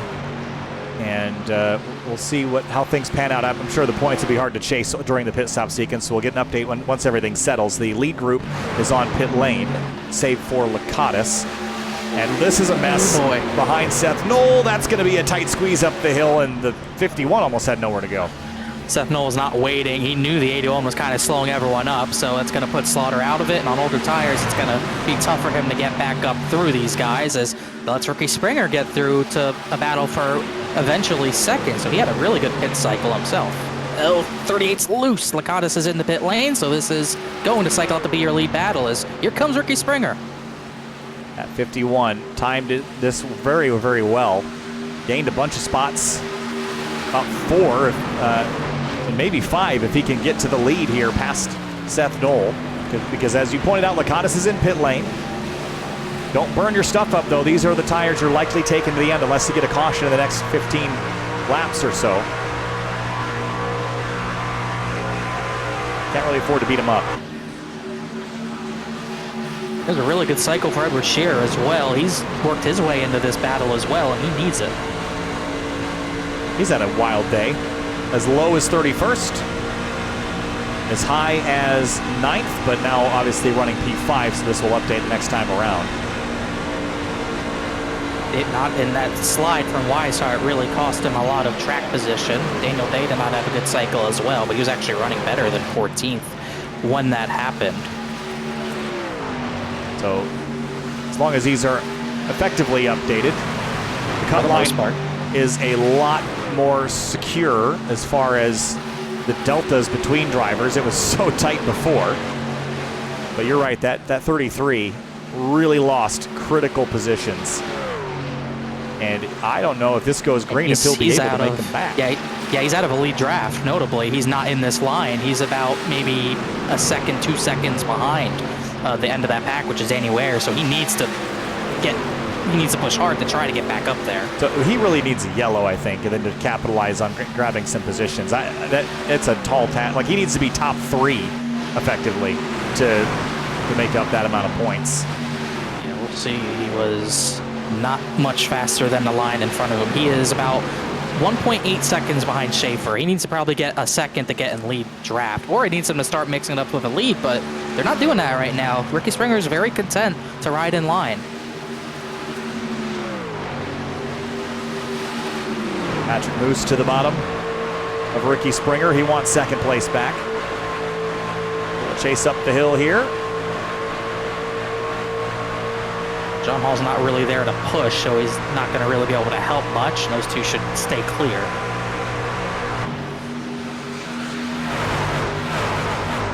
All right, so now I'm going to look at these stats that we've talked about, how the last lead change happened on average with 7 laps to go. But most recently, it was just in the final lap. So do you try to position yourself like it's a plate track, or is this one of those places that you would rather have the advantage and just try to keep it? I think I want to be at the front. I don't know if that person in third is going to push me or put me 3 wide, so you can't really anticipate on their help. I think if you have a run for the lead sometime before the tires start falling off, you got to get it then, and then just try to hold on for dear life. There's a point when the tires get too old to really make those passes effectively, so I'd say if you don't make that move of a lead over the one in the next 10-15 laps, you're going to really struggle to get in. 25 laps to go at the line. And it's 10 drivers in the lead pack, and then it's another 5 or 6 in the trailing pack that is led by David Weishart. Weishart was a smidge quicker, but still a ways to go there. And I guess the notable part, he was a full 10th quicker than Reese Schaefer, but that still means he's going to need 5 or 6 laps just to get a tow. The good thing for him is Schaefer's kind of fallen off Mason Kane, and he's a 2.5 back of that lead pack. So if he can get Schaefer, if Weishart can get Schaefer, it helps him out a whole bunch more as Patrick Moose has moved into that second position. Ricky Springer trying to keep third as Moose has a run on the one. He's going to get a fantastic voyage down the backstretch to the inside here. John Hall and Ricky Springer, they're both going to pick up where the leaders left off to the bottom. It's a shallow line there for John Hall, but a solid exit. And Moose is going to give him the benefit of the draft on the front straight as well. Two teammates working together makes sense. Moose and Knoll were kind of pretty close to each other in points, so I'm sure they're battling each other as well, not just for second, but if one of them can win, they're going to try to make the other not the winner here. It's Shearer's poked his way into this fight. He's up to 4th. He really had to slide out of 2 that time, though, as Springer's going to have the run back. Yeah, there goes Springer to the inside, not waiting around too long, is he? Gonna try. I think Shearer should get this run off. And Shear having that good of a pit cycle kind of hurt the 33 as well. He was still kind of lingering top 10, but that's 7 extra points. Well, lap traffic think that's Eric Wineland that they're navigating now.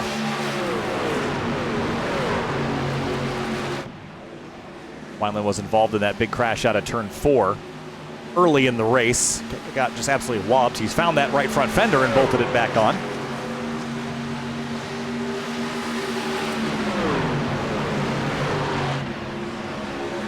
He's going to pick up a spot on Pacey Wygen, most likely, who's down on pit lane, repairing some damage. Here comes John Hall, big swing to the left, had a big run and nowhere to go with it. He'll get that draft from his teammate, and he'll try to dive hard into turn number 1, try to clear this one truck. The 38's kind of going to give some dirty air to the 03, but Noel kind of backed up the corner. I think he might be giving that to the 03 for the time being. So Hall up to second. Seth Noel is back to that 3rd position, but he's done a good enough job. If it ended this way, he'd be in a pretty decent spot.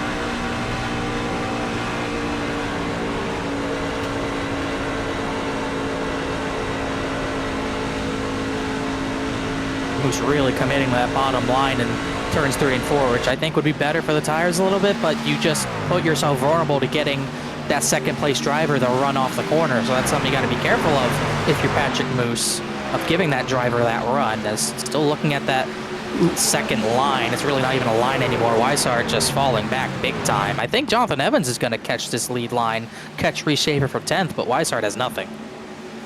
Yeah, they really needed to try something different, because if David Weishart wants a chance to move on, that mistake coming onto pit lane is going to define the rest of the season most likely for him, and that is such a frustrating way. You'd rather have it be someone else's mistake, because then you can't blame yourself, right? 20 laps to go for Michigan. Unfortunately, it's a recurring theme for Weishart. What eliminated him at Kansas in the round of 12 last season was a pit road speeding penalty he could not recover from. And he didn't speed this season, but he lost a crucial track position in sliding on pit entry. And unless he gets that yellow, he's not going to be able to recover. So how long will John Hall bother to wait to try to maybe make a move on Patrick Moose? Because if Noel's still there, Noel's going to try to get those spots back. And at the same time, in Noel's situation, he almost maybe just ride this one out, because these 3 have pulled away from Shearer. These 3 out front are just in their own zip code right now on pace. I mean, they're a couple of tenths faster than basically everyone else behind. They have separated themselves by nearly 7/10 of a second, and that gap is growing.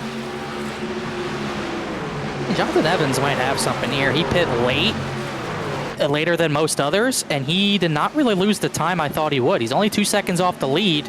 He just got into the top 10, so it's spreading out. Obviously, those top 3 getting away, but that 9 has shown considerable pace so far, and he just passed Reese Schaefer for 10th. Yeah, he might be sort of in the Goldilocks zone, where it wasn't too late like it was for the 50, but it wasn't when everyone else pit. It's only a 2 or 3 lap difference, but that's translating to about a 3/10 of a second advantage right now. Although that time was a little slower. You've got to keep that momentum rolling if you want to hope that, because as the run goes on, the advantage of your tires, especially if it's only a couple of laps, it just evens out. They all get bad, and then you don't have your advantage in progress anymore.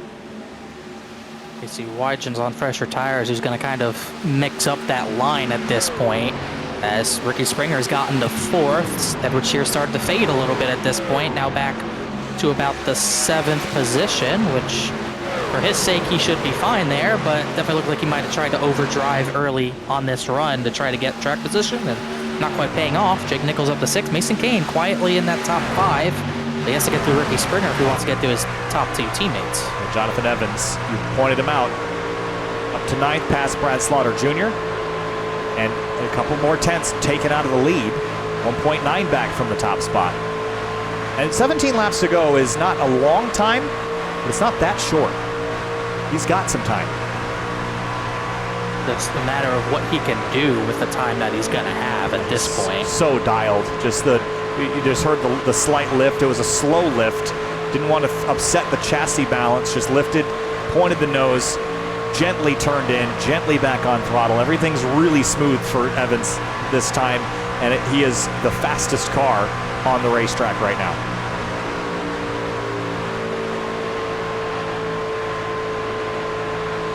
It's just going to take a lot of conservative driving, which is going to be hard to do in the last 15 laps when you're trying to make that time up. It's going to take a lot of that to keep the tires on it, and even if he gets to third, he's going to have to try to get that extra second of time away from those top three.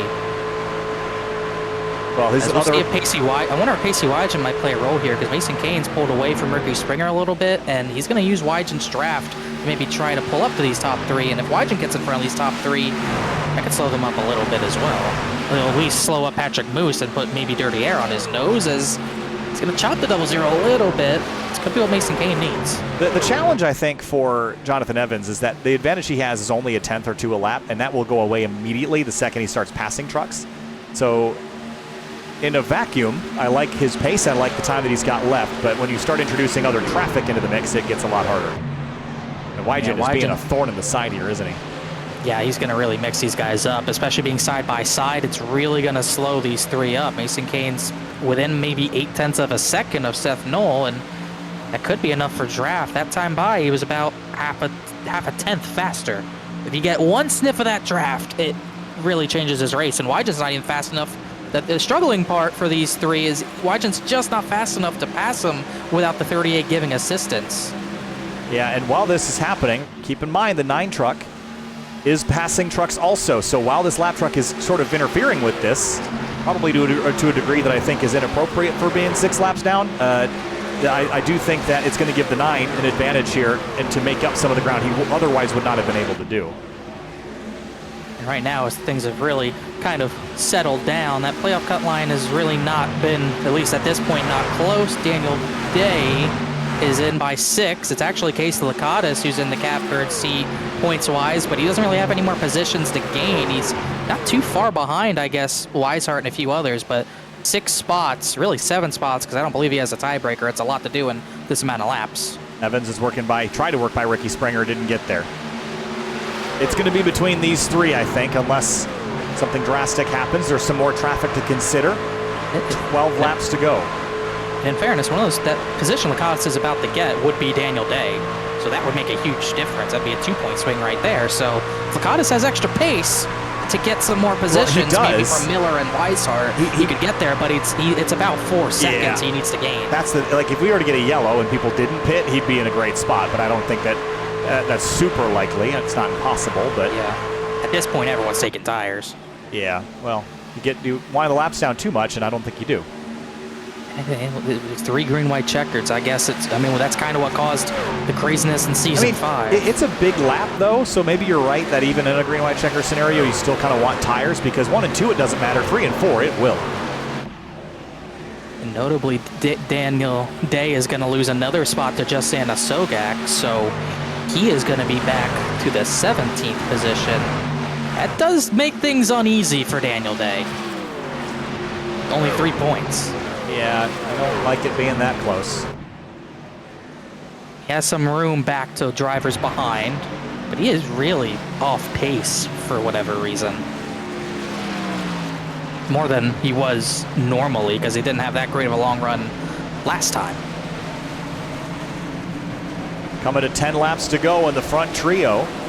How about Mason Kane, though, Connor? I've been watching the lap times that 31 has been running, and it has been a hair quicker than the front 3. And I really do think Wygen mixing it up really helped him get kind of in drafting range. Even Gary Waterworth, I don't know how much of a factor he's played, but he's in this mix laps down as well. And Mason Kane's able to reel these 3 in a little bit, and Seth Knoll might have to start thinking about trying to get these positions back. And Jake Nichols, he's not as close as Mason Kane, but can't count him out yet. And Jonathan Evans has been working really hard to get Ricky Springer for 6th. He has. He's been alongside his 51 lap after lap, and I think he's running out of steam here a little. He's still quicker than the leaders, but Ricky Springer will not let him go. No, and it's costing both of them at this point. And Springer's positioned the battle 4. I'm sure Evans is upset. I'm sure Ricky's thinking he should be pushing him. Well, neither of them have a playoff contention spot to worry about. The 17 that's right behind him does, though, and he's going to drop to the inside.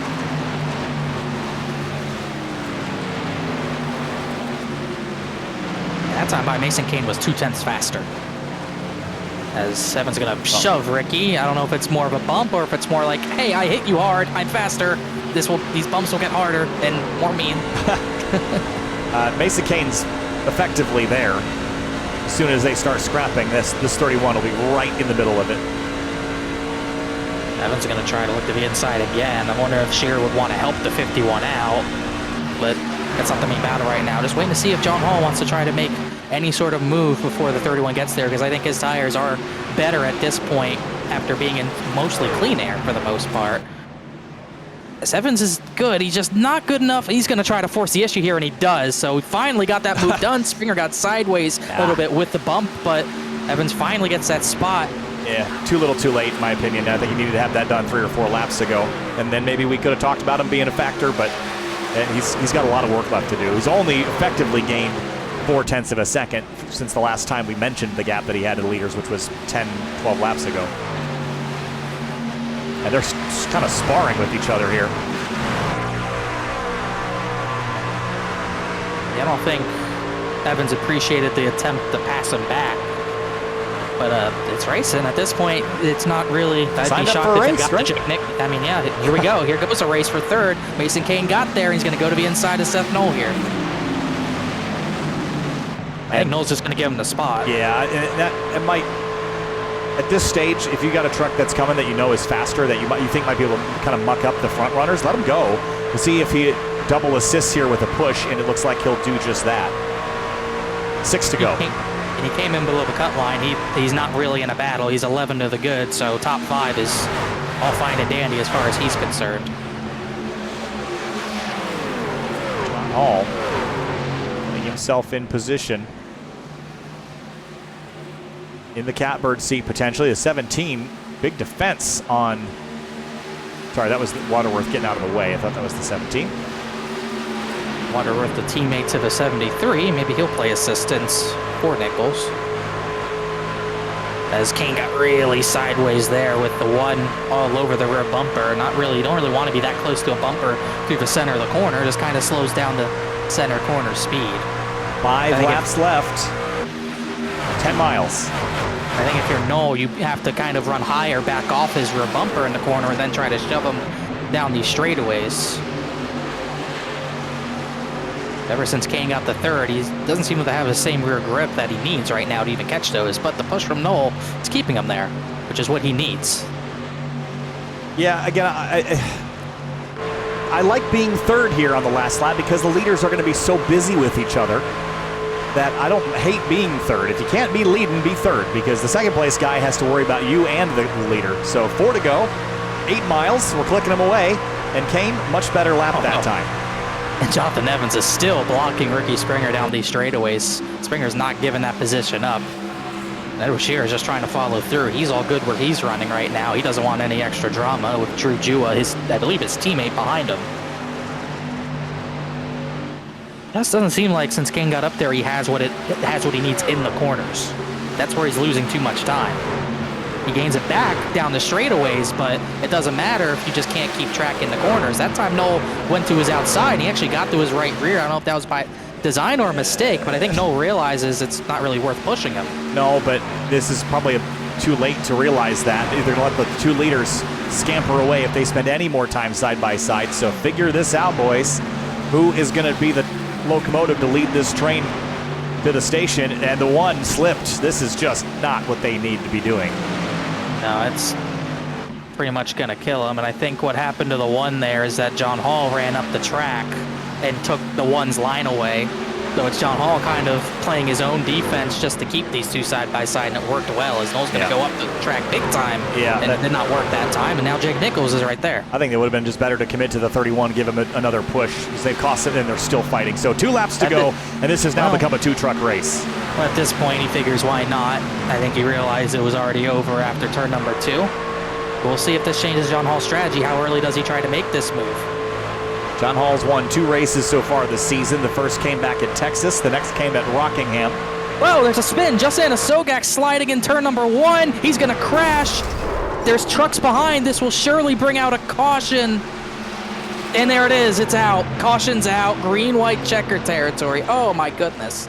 And it was Daniel Day who got into him. Well, this changes everything.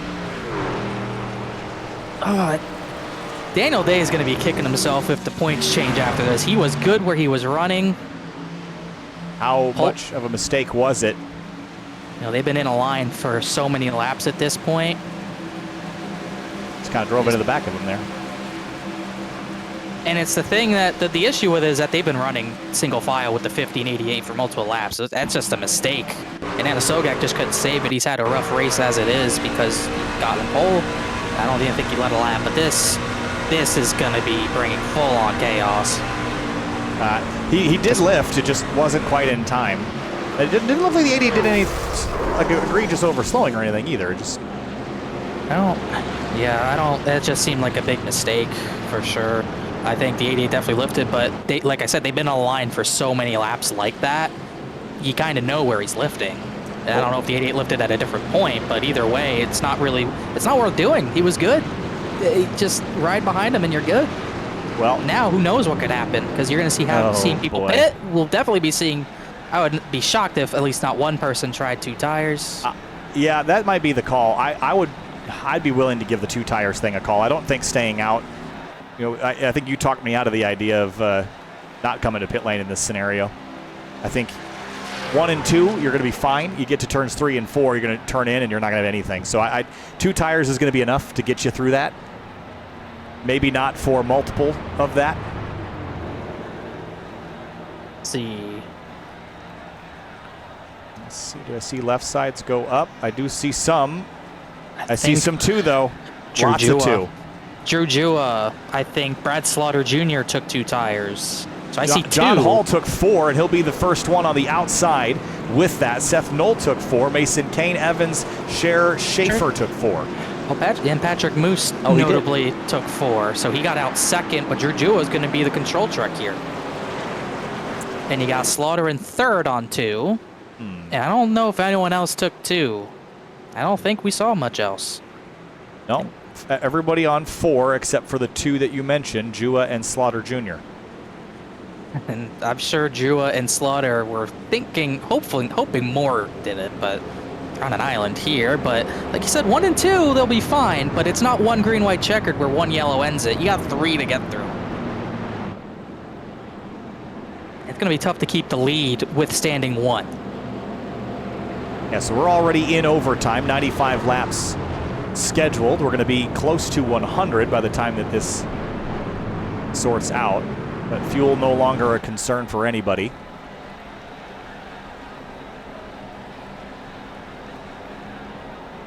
I relegate Seth Knoll to 5th. I feel like Ricky Springer lost some spots there.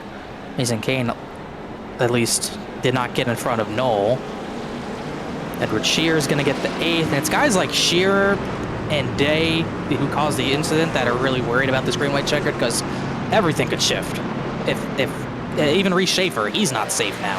Yeah, we will know the points probably 2 minutes after the checker, officially. I don't know that it makes sense to try to jam in an update now, because in about 45 seconds it'll all be worthless anyway. Yeah, this is... And it is probably the last thing all these drivers wanted to see, that's for sure. It's also probably bold to assume that we'll get these 2 laps under green and not have to go to a second green-white checkered.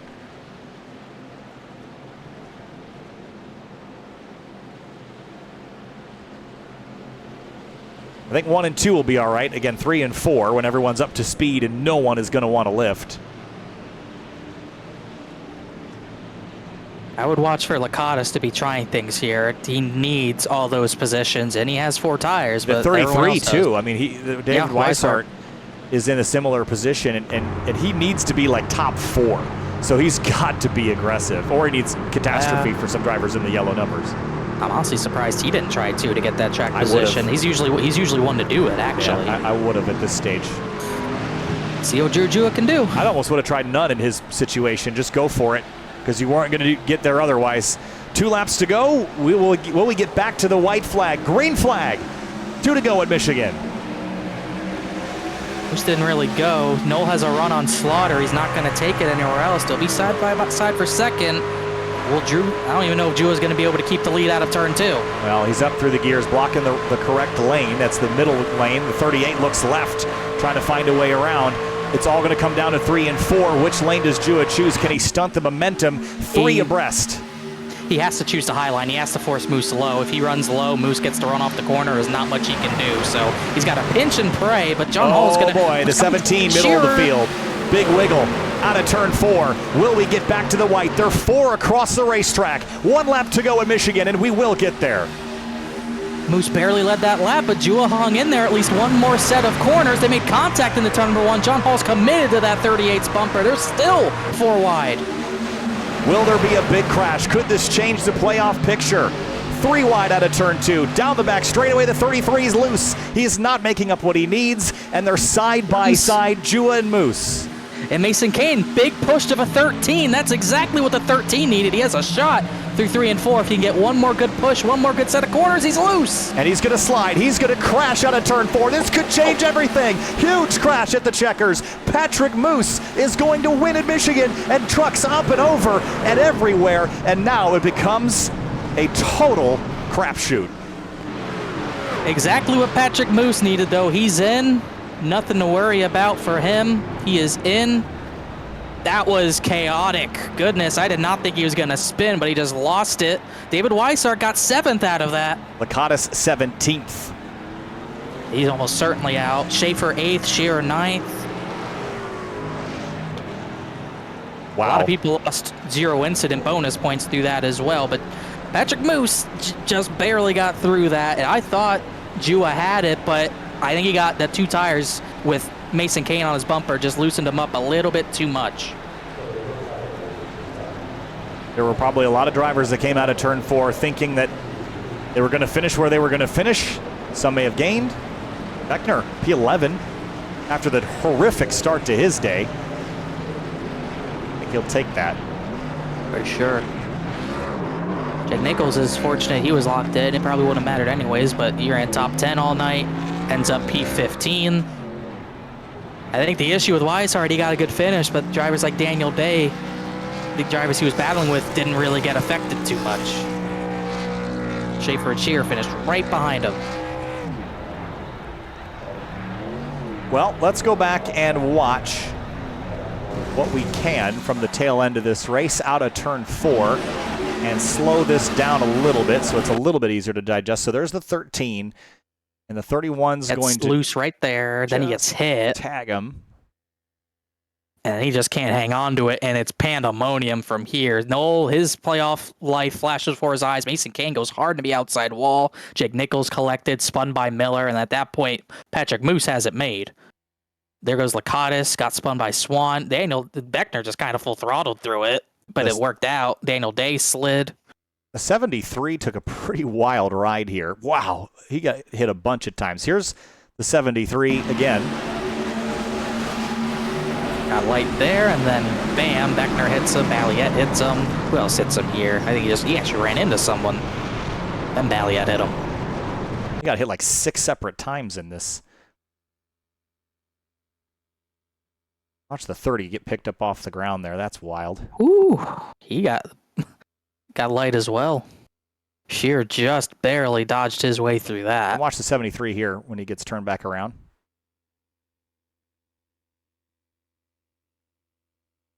It's like Days of Thunder right there. Gosh. Goodness.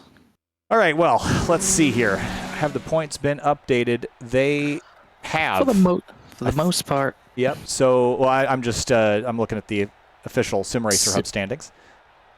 And it looks like Patrick Moose is up. So the drivers that have been eliminated, and see if you can confirm this, Connor. I've got out Danny Ware, Matthew Batby, Casey Lakatos, and David Weishart. Out. Yeah, definitely looks right to me. Lakatos was caught up in that crash and not get the points he needed. Batby was out early.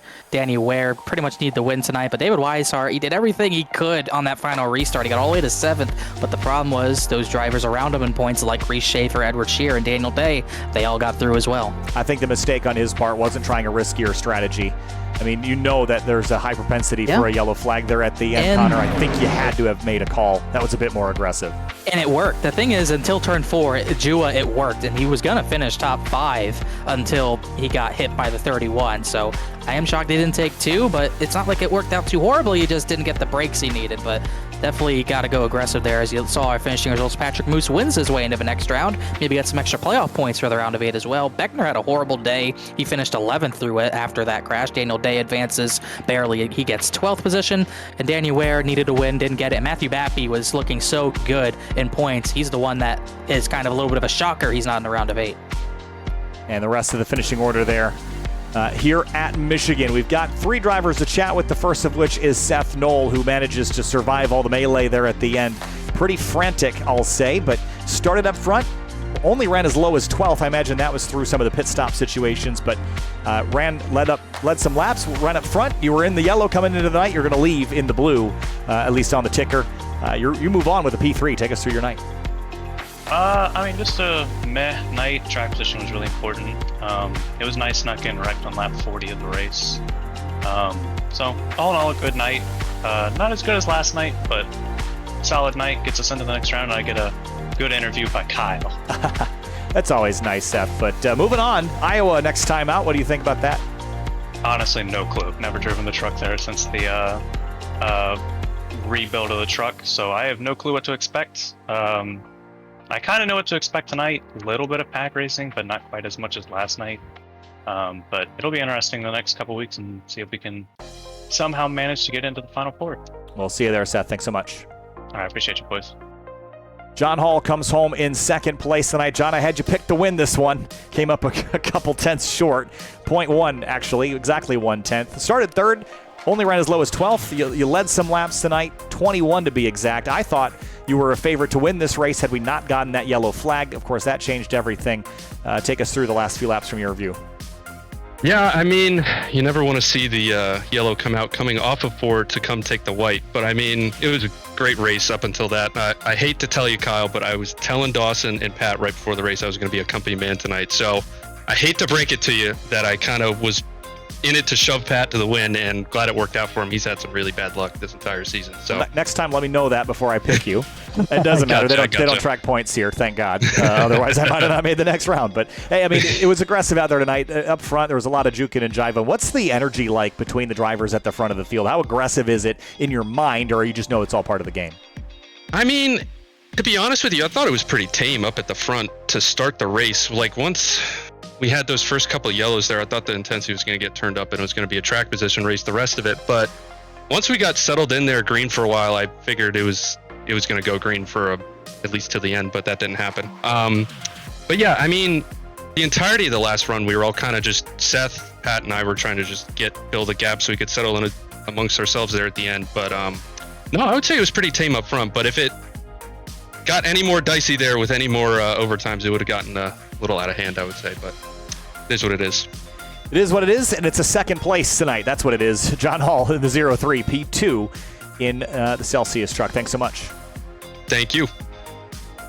And Patrick Moose ends up in victory lane tonight. And tonight you led 41 laps, a lot, and almost half of the ones that we ended up running, Patrick. And having a teammate up there helped a little bit there, but the late caution, that kind of threw things up in the air for a minute. Take us through your thoughts when that yellow came out of in the last 2 laps. Yeah, that yellow definitely scared me. So close to the white flag, but all night just hugging the bottom, saving tire, and it paid off. Huge thank you to John for helping me out. He's pretty much locked, so he knew he needed to help me. Looking forward to the rest of the playoffs here. Of course, we've got Iowa coming up next, and then following that, we head to Kansas and Atlanta. How do you feel about your chances to make it through the next round and make that Final Four? I feel pretty good. Iowa I'm decent at, but Kansas is where I'm really looking forward to, so I'm excited for that race. Well, Patrick, congratulations. P1 tonight at Michigan, and we'll see you next week at Iowa. All right, thank you, guys. Thank you. All right, Connor. Well, things have changed. Here is your playoff picture. Nope, let's try that again. There's your playoff picture leaving Michigan. Final thoughts on this race tonight. Michigan, showed its chaos side, but it did happen early in the race as well, and we had our struggles, especially Travis Beckner, because he kept getting caught up in everything, but he had the points gap to survive, just like John Hall did, but it was chaos after that. Matthew Bappy, I thought he'd be pretty good. I thought he'd be a Final Four pick, but it ends here at Michigan prematurely for him, and it was a really solid race up until that green-white checkered. Even the green-white checkered was pretty fun. The chaos in turn 4 coming to the line, you can't really say that's not going to happen. It's always going to happen. And that two-tire call, Drew Jua, my pick, almost won. He actually had a good run to the line. Mason Kane a little bit too close to the bumper, and all heck broke loose, but did not change the playoff cut line at that point. I think Weishart's still going to be kicking himself for that pit road penalty. He was looking good until that, but now we have our 8 drivers trying to race all the way to Atlanta.